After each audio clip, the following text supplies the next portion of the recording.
acúmulo de toxinas no organismo, em termos de hormônios, neurotransmissores ou ainda de estados mentais desequilibrados, traumas, etc. Tudo isso interagindo com o nosso DNA. Todos esses 8 pontos se influenciam mutuamente, gerando o resultado que somos nós.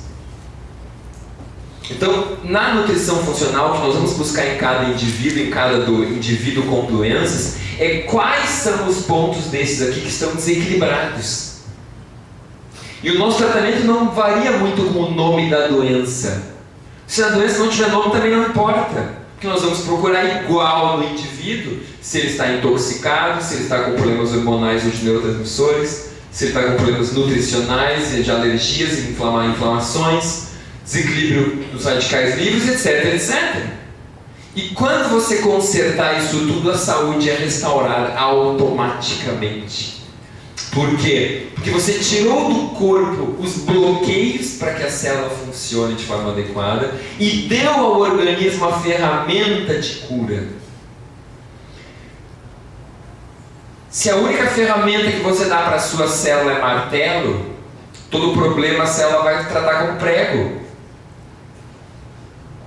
Agora, se você deu um martelo, deu uma serra, deu uma chave de fenda, uma chave Phillips, uma furadeira, aí ela pode tratar cada problema na individualidade.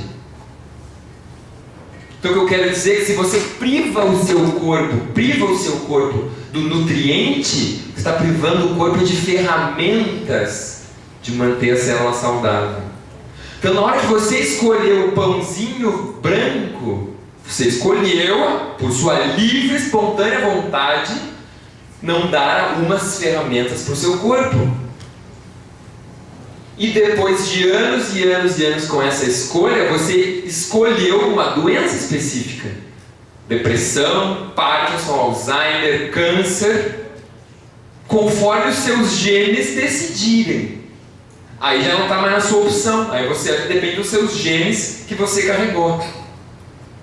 A sua opção foi aquela hora ali na mesa. Depois, ela adentra os genes que vão decidir que caminho vai tomar. E aí depois quem paga o preço é o SUS. O governo. Por que o governo não vai lá e ensina você a comer, não dá essa palestra para você quando você é pequeno, para sua mãe? Porque não caiu a ficha ainda. Espero que seja por isso. Mas um dia vamos chegar lá. Então o modelo da nutrição funcional preconiza os antecedentes. Então o que a gente faz aí na consulta individual? Pesquisar os antecedentes, aquilo que é pregresso, o passado do indivíduo. Os gatilhos, que é aquilo que iniciou o problema. Iniciou quando eu me separei, iniciou quando eu me mudei, iniciou depois que eu fiz aquela dieta de uma semana comendo abacaxi, iniciou depois que eu tomei aquele remédio, e assim vai, tem gatilhos dos eventos, né? E que vão liberar os mediadores dentro do corpo, as moléculas, e que vão gerar então as condições clínicas, as doenças propriamente ditas. Ao passo que cada um desses está influenciando o outro. O antecedente vai fazer o quê? Ativar o gatilho, que vai liberar o mediador, que vai gerar a doença. Então o que nós temos que ter consciência é que a gente começa com a nossa genética, que está acoplada à nossa história nutricional. Então lá dizia o Roger Williams, genetotróficas, genes e alimento. Isso é o início de tudo. Só que os genes nós não mudamos, o alimento nós escolhemos. Então você já sabe o que tem que fazer. Não se queixem, porque genes por eles mesmos não criam doenças. Somente quando mergulhados em um ambiente nocivo, único para aquele indivíduo, é que a doença se desenvolve. Então a lamentação não gera solução. Esqueçam o lamento e façam só a ação. Ajam em prol da saúde de vocês. Então essa era a primeira etapa da nossa conversa de hoje. Nós vamos dar seguimento agora com alguns exemplos práticos em algumas situações em que alimentos, nutrientes podem ajudar em determinadas doenças ou enxergando as causas de doenças que estão inaparentes. Isso é só uma pitada do que é o mundo da nutrição funcional. Então, a luz da nossa informação sempre é a teia da nutrição funcional que nos guia a cada dia e é que direciona o nosso pensamento, o nosso raciocínio. Então vamos a estes exemplos para que a gente guarde algumas informações de forma mais prática. Por exemplo, o ácido linoleico, que é uma gordura ômega 6 que nós temos na nossa alimentação ou não. A sua deficiência pode causar, por exemplo, eczema na pele, né, uma descamação, queda de cabelo, alterações no fígado e rins, suor excessivo, sede. Vejam, dores articulares, problemas cardiovasculares, retardo do crescimento em crianças e alteração de comportamento. Então as pessoas hoje comem ômega 6, mas sempre refinado, frito, processado. E essas gorduras não estão mais na sua forma nativa. A gente chama de cis e trans, ou oxidadas e não oxidadas. Então a gente tem quantidade de ômega 6 que come muito óleo de milho, de girassol, de soja, mas tudo isso é óleo refinado, depois foi frito e aquecido. E o nosso corpo continua carecendo com uma deficiência funcional dessa gordura, e a gente tem aí os sintomas para vocês verem. E o que é um ômega 6? Está aqui a estrutura, então aqui embaixo as fontes: amêndoas, nozes, castanhas, avelãs, linhaça, próprio girassol e gergelim são ótimas fontes, mas nós temos que comer a semente, comer os óleos virgens, extra virgens, porque isso vai nos dar ao corpo a ferramenta que ele faz falta. Temos ainda o ácido linolênico, que é um ômega 3, e esse ômega 3 também, vejam, tem muitas funções importantes. Interessante que ele também aparece comportamento. E por que isso? Também aparece visão. Porque o cérebro e também os olhos são altamente concentrados em gordura. Vocês sabem quanto do nosso cérebro é gordura? Em média 60%. Isso é muita gordura. Então a gordura que vocês comem é que vai determinar o funcionamento do cérebro de vocês. Você vai ter boa memória ou não, vai aprender ou não, humor, irritabilidade, ansiedade, nervosismo, etc.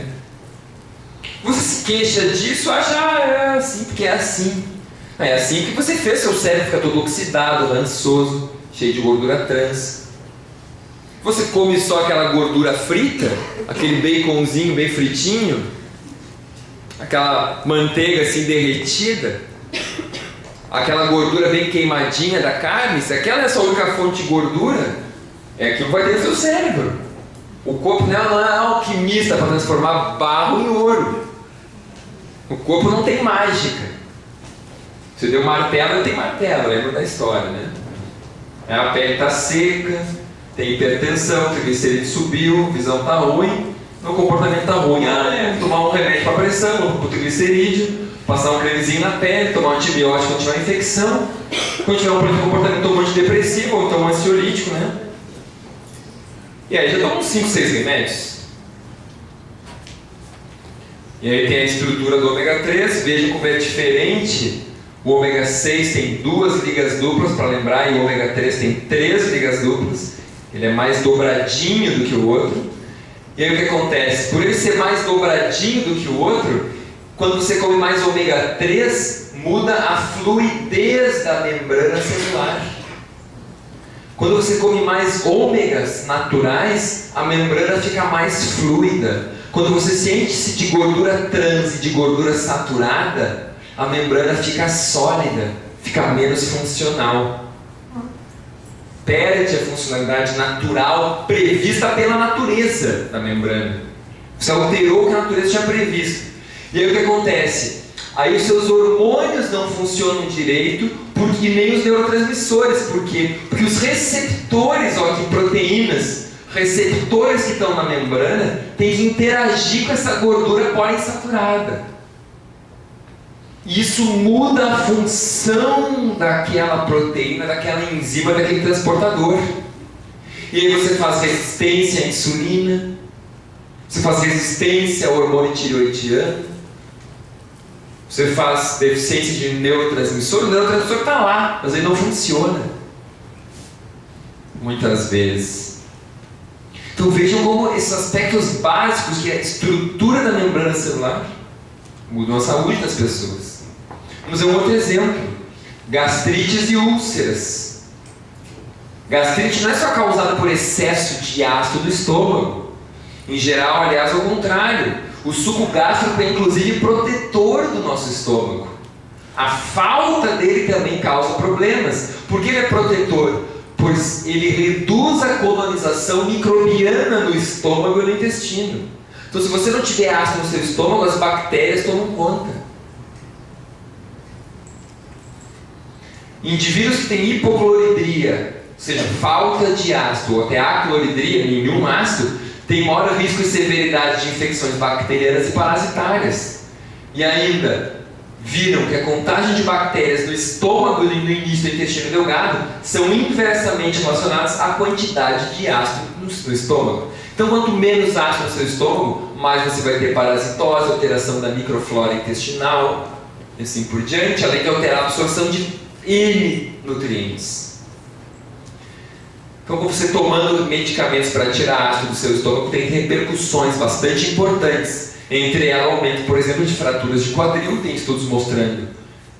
Mulheres tomando omeprazol por muitos anos, aumenta o risco de fratura de quadril. E por mais anos ainda aumenta o risco de demência. Então é ótimo, o estômago melhora, aí tem uma fratura, quebra o quadril e morre com uma embolia, com o osso quebrado. Ou então fica demente, o estômago está bom, mas o cérebro está mais ou menos incomodando agora. Por quê? Porque não absorve bem a vitamina B12 e o ácido fólico. Agora vocês pegam uma população idosa, perguntem quantos por cento tomam um medicamento desse que inibe a acidez. Vocês vão se assustar.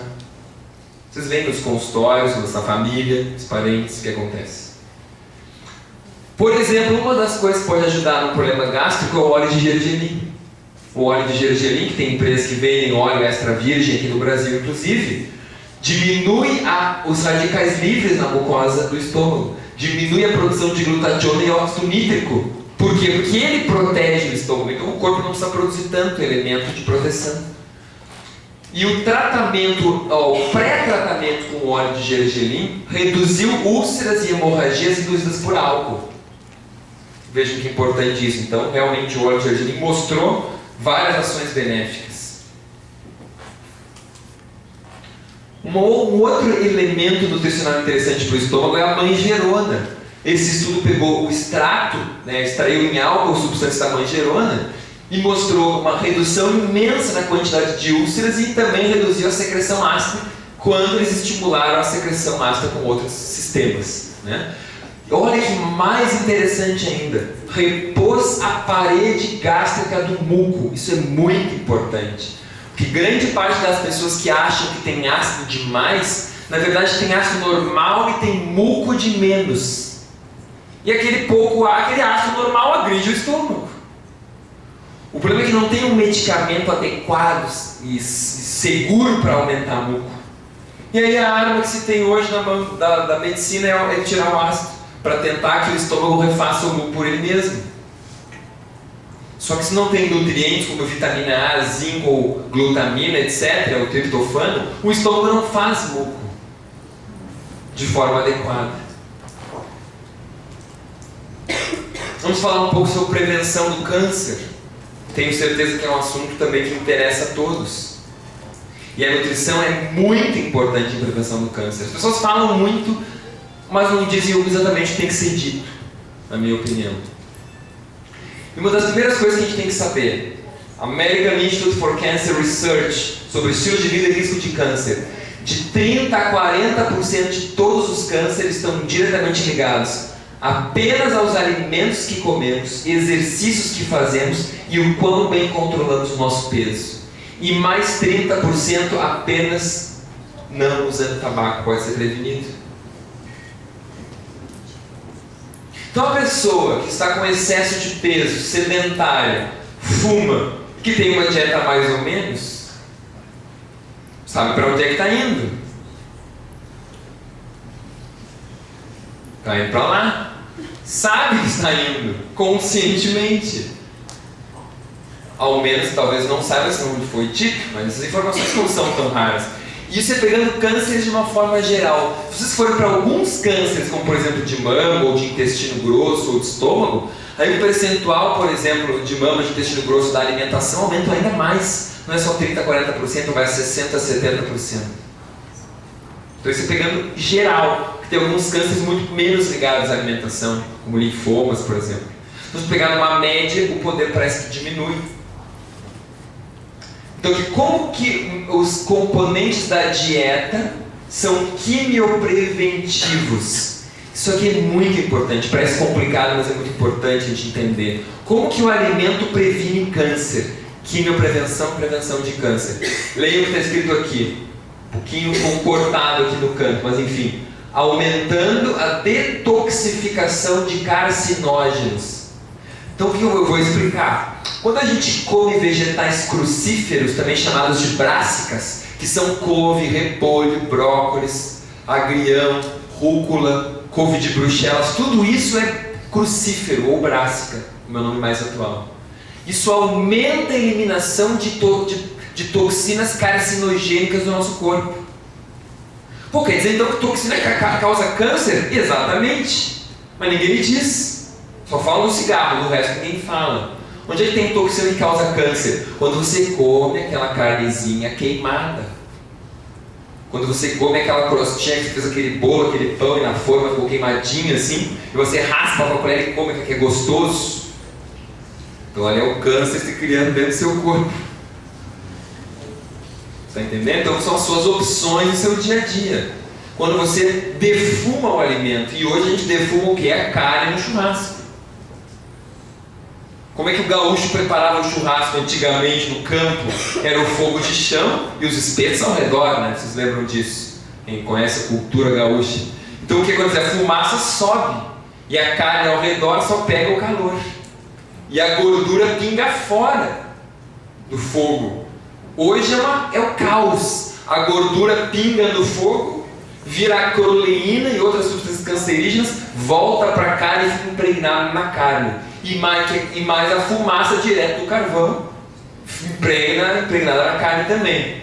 E a gente tem um coquetel cancerígeno. Mas por que o meu avô lá comia churrasco sempre não teve um câncer? Vai ver que ele comia uma boa salada junto, umas folhas de rúcula, de radite, né? Ou comia outras coisas junto que protegiam ele. Tinha genes favoráveis. E o irmão dele, que no mesmo churrasco ele ia todo dia, não comia essas coisas.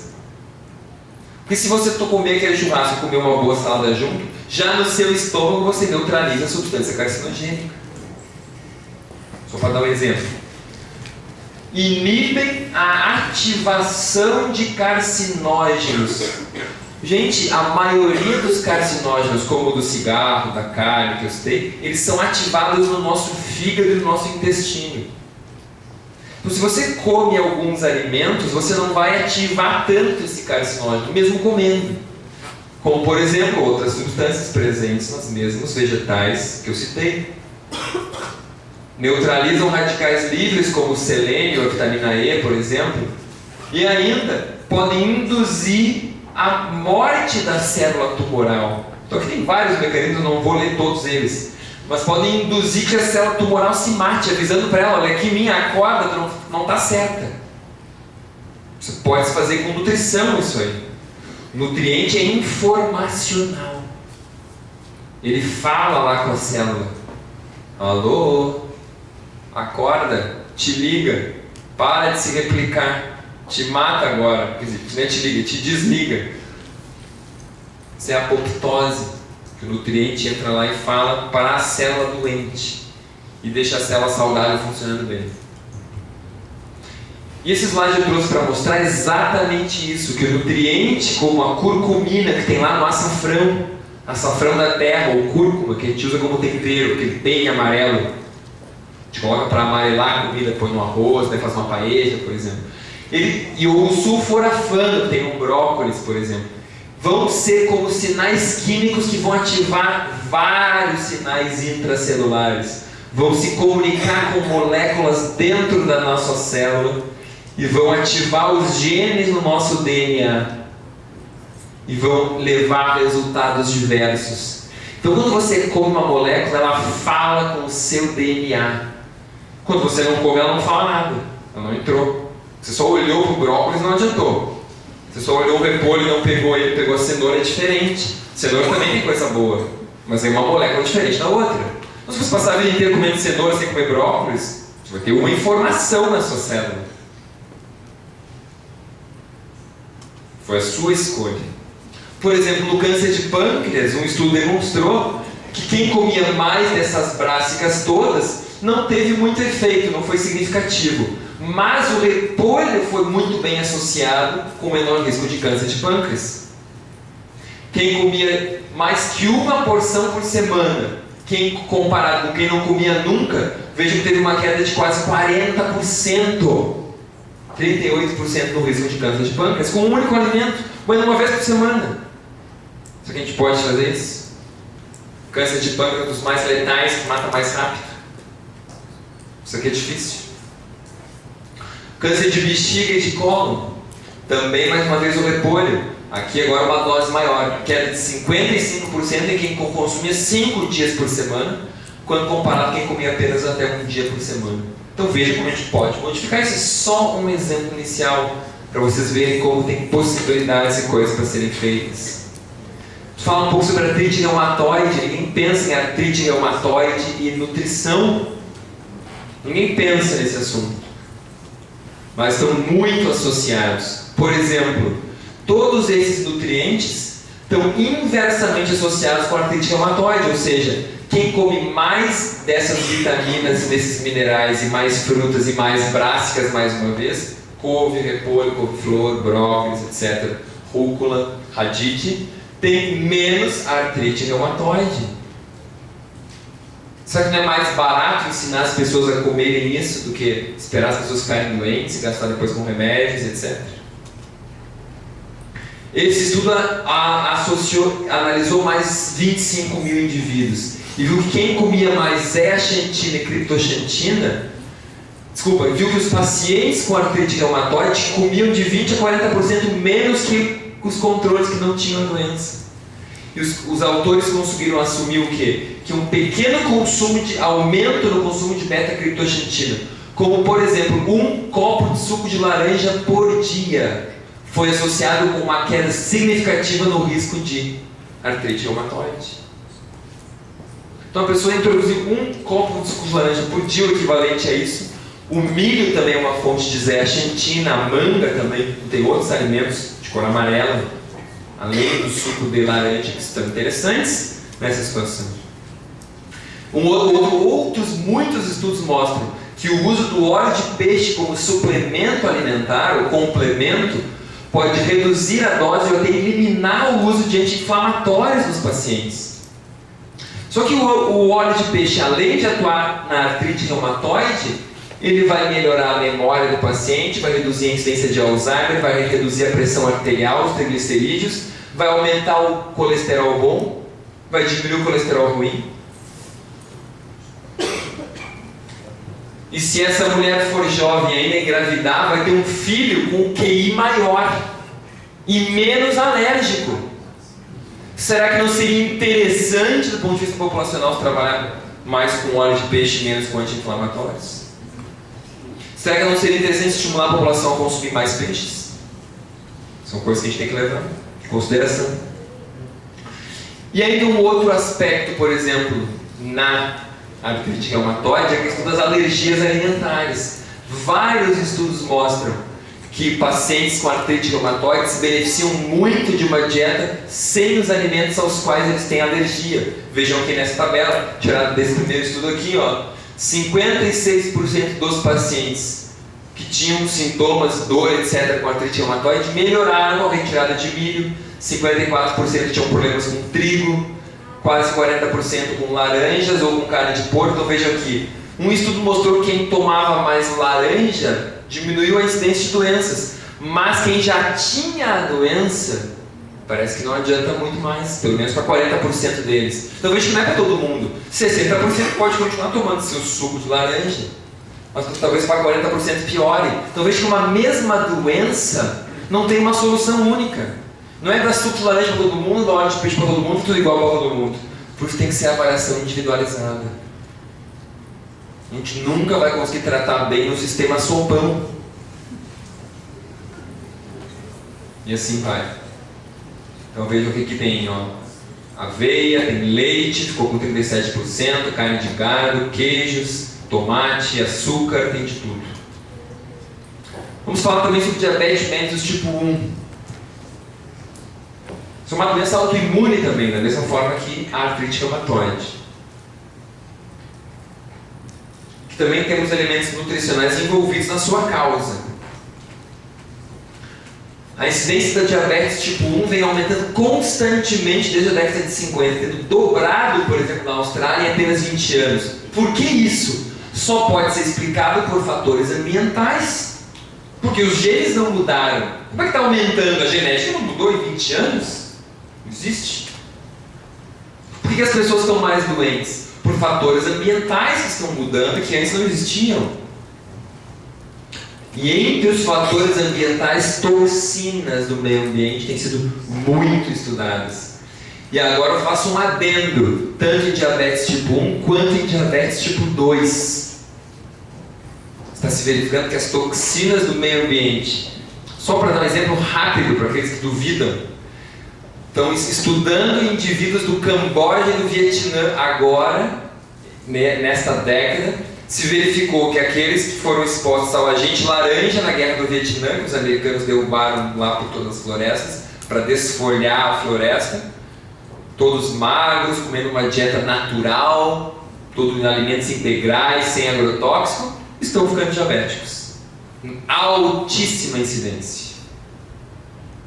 Devido ao efeito 20, 30 anos depois, de uma substância a qual foram expostas possivelmente na sua infância precoce ou ainda em meia vida.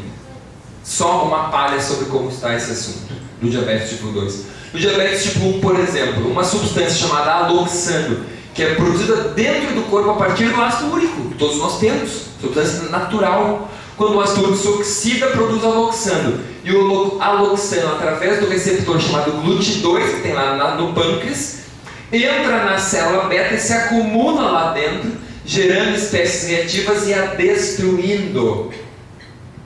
E isso está ligado ao diabetes. Então esse estudo analisou 68 crianças com diabetes tipo 1 comparado a controles e viu que tinha muito mais aloxano nos pacientes que nos controles. Então isso é um detalhe de extrema relevância na causa do diabetes. Então tem oxidação de ácido úrico. E hoje tem estudos mostrando em adultos que os adultos com mais ácido úrico são os que vão ficar mais diabéticos. E aí diabetes tipo 2, que tem a ver também com destruição de pâncreas. Outras toxinas estão associadas a diabetes, nitritos e nitratos.